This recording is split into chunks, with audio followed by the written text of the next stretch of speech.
네, 오늘 시장의 큰 그림 굉장히 잘, 예쁘게 완성이 돼가고 있는 것 같은데요. 여기서 점검해야 될 어떤 리스크는 없는지, 그리고 어떤 쪽에 대한 집중도를 가져가는 게 좋을지, 이 부분을 최태규 전문가와 함께 저희 파악해 보겠습니다. 네, 전문가님 안녕하세요. 네, 반갑습니다. 네. 먼저 저희 오랜만에 트럼프 대통령 요즘에 뭐 바이든 당선인만 저희가 얘기를 워낙에 해가지고 약간 기억에서도 잊혀지려고 하는데 네. 한번 좀 꺼내보고 싶은 게 지금 대선 불복 움직임은 계속되고 있어서 이 노이즈를 조금 확인 좀 해주셨으면 좋겠는데 신경을 써야 되나 아니면 그냥 무시하고 가도 되는 이슈인지 궁금하실 것 같아요. 네, 일단 뭐 거의 모든 미국 언론이나 우리 언론이나 일단 뭐 바이든에 대해서 초점 맞춰 놓고 가는 건 맞습니다. 네, 일단 트럼프 같은 경우 근데 조금 자꾸 불거지고 있고 어제부터 이제 우리 언론사에서도 이러한 부분에 대해서 이제 좀 나오기 시작해요. 그 전까지는 아예 무시했었는데 이제부터 다시 나오고 있는데 이러한 부분을 우리가 좀 하나하나 좀 짚어볼 필요는 있어요. 11월 23일이었죠. 일단 조 바이든 당선인 신분을 확정시켰는데 이틀 전이었습니다. 11월 8일 날 저도 이런 게 있는지도 몰랐어요. 미 의회 합동 취임식 위원회라고 있대요. 민주당 3명, 공화당 3명. 이들이 결국 46대 대통령 당선인 바이든에 대해서 인정하느냐에 대한 동의안을 했는데 부결시켰습니다. 즉, 이 바이든에 대해서 그 당선인이 아니라라는 게 지금 이 그 위원회에서의 결정인데 이러한 부분들이 과연 12월 14일 날 선거인단 투표가 제대로 이루어질지 이러한 부분을 우리가 좀 체크해 봐야 될 것 같고요. 네. 또 하나 중요한 것은 텍사스주에서 4개 주에 대해 연방 대법원에다가 위헌 소송을 제출했는데 다른 이 18개 주 공화당이 장악한 이 18개 주에서도 이 텍사스 주에서 위헌 소송한 거에 대해서 우리도 찬성한다. 이건 적극적으로 찬성한다라면서 지금 트럼프의 불복에 대해서 자꾸 불거지고 있는 현상이 나타나지고 있어요. 그렇기 때문에 거기다가 이 바이든 아들에 대해서도 그 연방검찰, FBI, 국세청 이들이 탈세에 대해서 지금 강력하게 조사를 하고 있는데 이러한 부분까지 다 맞닥뜨렸을 때 과연 바이든이 내년에 진짜 우리가 원하는 대로 대통령이 될 수 있을까라는 거에 대해서 제가 뭐 한 달 전에도 이야기했듯이 0.1%의 이 트럼프 가능성이 지금 자꾸 다시 스물스물 나오고 있다라는 거. 근데 중요한 것은 시장에서 이를 반영하고 있지 않다라는 겁니다. 미국 증시 보면 매우 견조한 흐름 보여주고 있어요. 네. 그렇기 때문에 이게 일단은 모든 기득권이라든가 언론이라든가 이런 데서는 가급적이면은 이 억제시키는 거죠. 그리고 불거질 때 그때 한번 터뜨리겠다라는 거기 때문에 주식시장도 그러한 부분에 대해서 반응은 안 하는데 일단은 여러분들도 이 부분을 계속해서 체크해 볼 필요 있고 12월 14일 날 과연 이 선거인단 투표가 이루어지는지 거기서 투표가 됐는데 자 바이든이 되는지 이러한 것들도 체크해 볼 필요는 있어 보입니다. 네. 백악관에 짐 싸서 들어가는 거 확인하기 전까지는 정말 마음을 못 놓을 것 같다라는 생각이 조금 드는데 만약에 저희가 경우의 수를 생각을 한다면요, 전문가님. 네. 예전에도 얘기하시면서 트럼프가 되면 더 안 좋은 거는 맞다 이렇게 얘기하셨잖아요. 관련돼서 노이즈가 있기 때문에 시장은 지금 별로 의식하지 않고 있는데 14일 이후는 조금 민감한 반응이 나올 수가 있겠습니까? 자 일단 트럼프가 당선되게 되면 많은 그 신용평가사에서 뭐라고 하냐면 미국의 신용을 강등시키겠다고 하고 있거든요. 그러면 미국의 신용이 강등됐을 때는 어떻게 돼요? 시장이 출렁이게 되고 결국 미국의 문제는 글로벌 전체적으로 문제를 줄 수 있고 지금 트럼프가 가장 억울하게 생각하고 있는 부분은 그거예요. 내가 이놈의 바이러스만 아니었으면 자연스럽게 대통령 될 수 있는데 그 바이러스 누가 만들었다고? 중국이 만들었다고 하고 있고 지금 대선 불복의 가장 핵심은 뭐냐면은 부정선거거든요. 그 부정선거의 뒤에 또 중국 공산당이 있다라고 지금 보고 있는 거예요. 그렇기 때문에 만약에 트럼프가 다시 재선에 당선됐을 때는 중국하고의 관계가 경제적인 것은 물론 물리적으로까지 잘못됐을 때는 주식시장은 뭐 우리뿐만 아니라 글로벌 전체적으로 뭐 대공황과 같은 그러한 불상사도 있을 가능성은 염두에 두자 이렇게 좀 보고 싶습니다. 알겠습니다. 끝날 때까지 끝난 게 아니다라는 관점에서 일단은 그래도 어느 정도 가능성 정도는 체크가 필요한 이슈다라는 부분에서 짚어주신 것 같아요.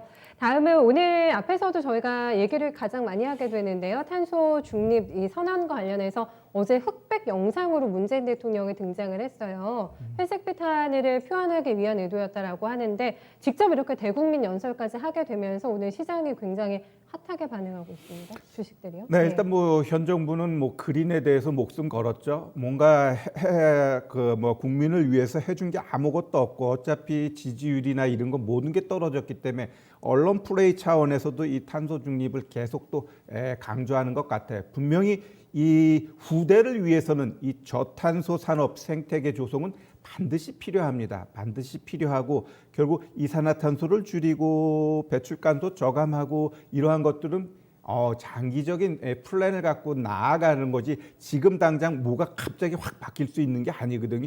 일례로 우리 전기차 같은 경우도 잘 보시면은 지금 전기 싸니까 전기차 이렇게 이야기하는데 우리나라 세수에 가장 많이 차지하는 게 뭐죠?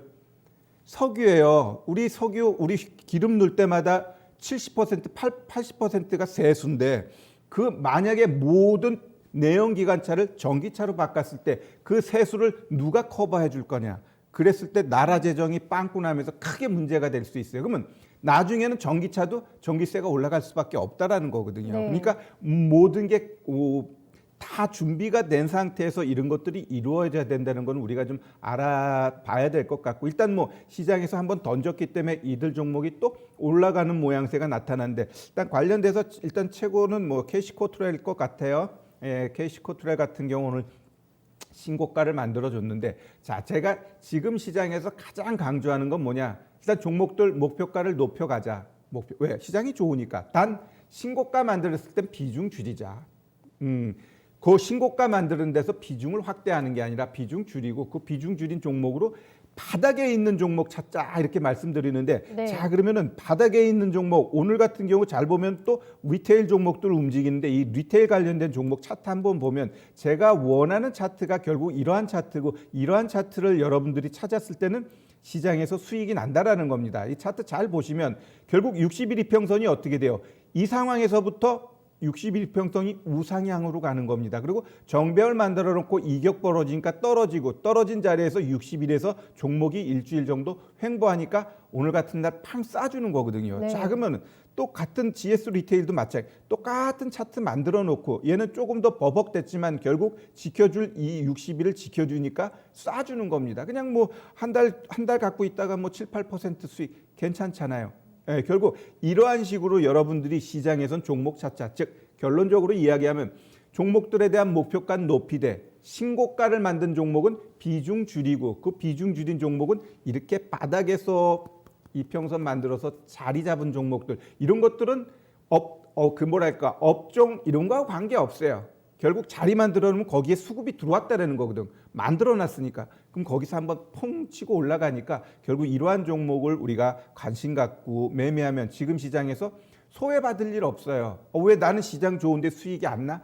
결국 계속 뒷담화 치니까 수익이 안 나는 거예요.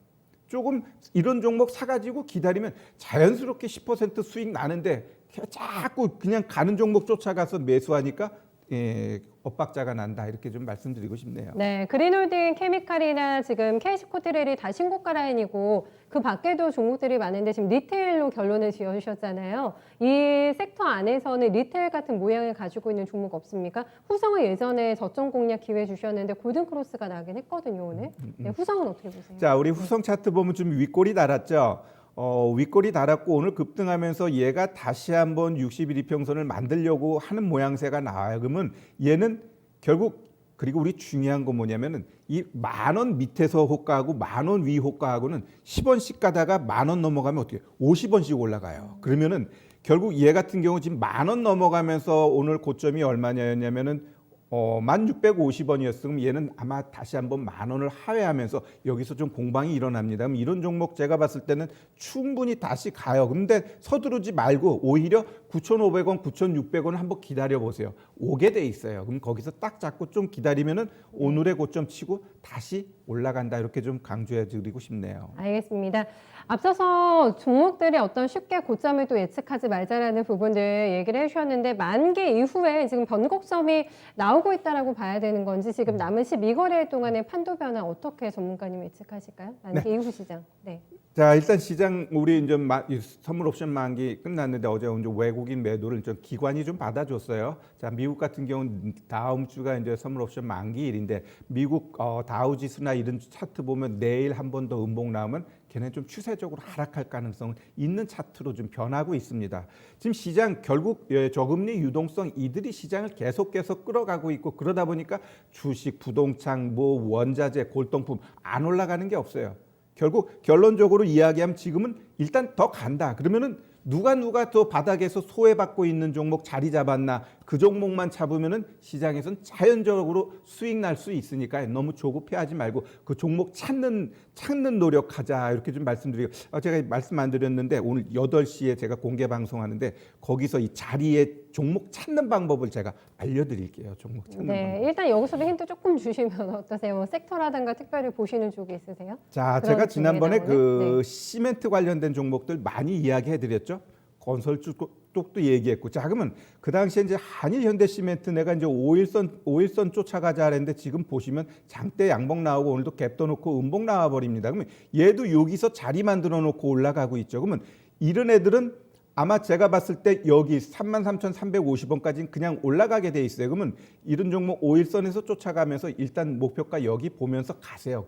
그 다음에 눌림 주게 되면은 급하게 올라가면 아마 10, 20 거기서 다시 한번 잡으면 이게 1차 상승이니까 기본적으로 2차는 나와요. 경우에 따라서 이제 3차도 보는데 그러면 이런 종목은 지금 사서 물려도 갖고 있으면 그냥 더 가게 돼 있습니다. 근데 좀 더 지혜롭게 하려면 팔았다 샀다 그것을 조금 몇 번 해주면 더 큰 수익이 가능하다 이렇게 좀 말씀드리겠습니다. 네, 기술적인 대응에 어떤 좀 능력도 필요할 것 같지만 시멘트주 2차 랠리 준비하셔도 된다고 합니다. 큰 그림 어떻게 그려주시겠어요? 네, 누가 그 바닥권의 소외 종목 찾나 그게 이제 지금 시장의 가장 큰 관건이 될 것 같아요. 그래서 네. 이제 소외 종목 찾는 노력 그런 게 필요한 시점이다 이렇게 좀 말씀드리겠습니다. 네, 잠깐 예고해 주셨는데 그와 관련돼서 오늘 또 공개 방송 열어주신다고 하세요. 저녁 8시에 시작이 됩니다. 네, 시장에서 수익 줄 종목을 찾는 방법을 확실하게 오늘 공개해 드린다고 하니까 못다한 얘기는 또 공개 방송에서 조금 더 디테일하게 들어보실 수 있으실 것 같습니다. 공방 잘 하시고 네, 주말 잘 보내세요. 전문가님 고맙습니다. 네, 감사합니다.